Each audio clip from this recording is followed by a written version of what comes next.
Good morning, my beautiful people. How are you on this glorious Sunday? I hope you got the Lord in you this morning. Went to church. For those who did, I hope you prayed for me because I didn't make it this morning.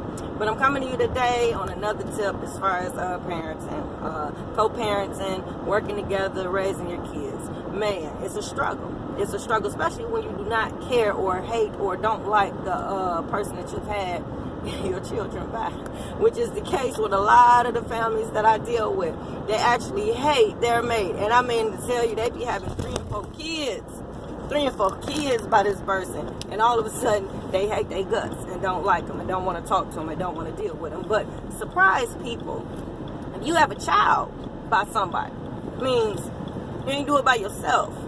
You ain't bring that child in the world by yourself.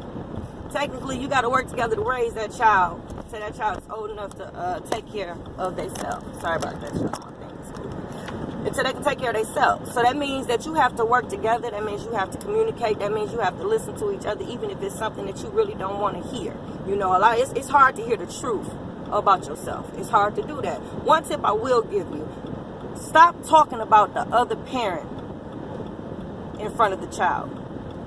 Whatever type of parent that person is, whatever type of person that they or she is, the child is going to sense it and the child is going to find out. It's just a matter of time before the child see for themselves that this parent is not doing this, or this parent is not doing that, or this parent should be doing this and this parent should be doing that.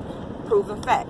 You do not have to edge on or put gasoline to the fire by constantly bashing and talking about the other person. And you might not feel like you're talking about the other person in front of the kid, but any type of reference that you give or put out about the parent in front of that child in any type of conversations, and anything that you say directly to that child has an impact on how they feel about that other parent. Whether you know it or not, you are actually creating a wall and a void for that other parent. And that's very unfortunate, especially if you have a parent who is active in your child's life. Whether you like them or not, whether you like how they parent or not, regardless to the fact, they are a part of that child's life. The more and more you try to push that person out or make that person invisible or push that person away and keep that child away, you are doing more damage to that child than anything. Because you are tearing that child apart and you are forcing that child to make decisions that they shouldn't have to make. If you couldn't hold a marriage together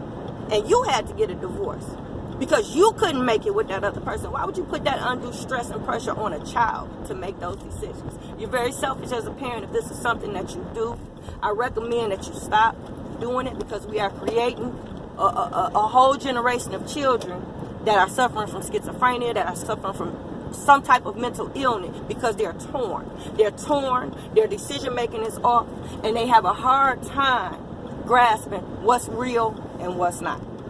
They have a hard time grasping what they should do and what they shouldn't do. So I go back to how you have to learn how to co-parent, meaning both of you have to be on the same page when it comes to parenting this child. That means rules, barriers, boundaries, all these things have to be done at both homes.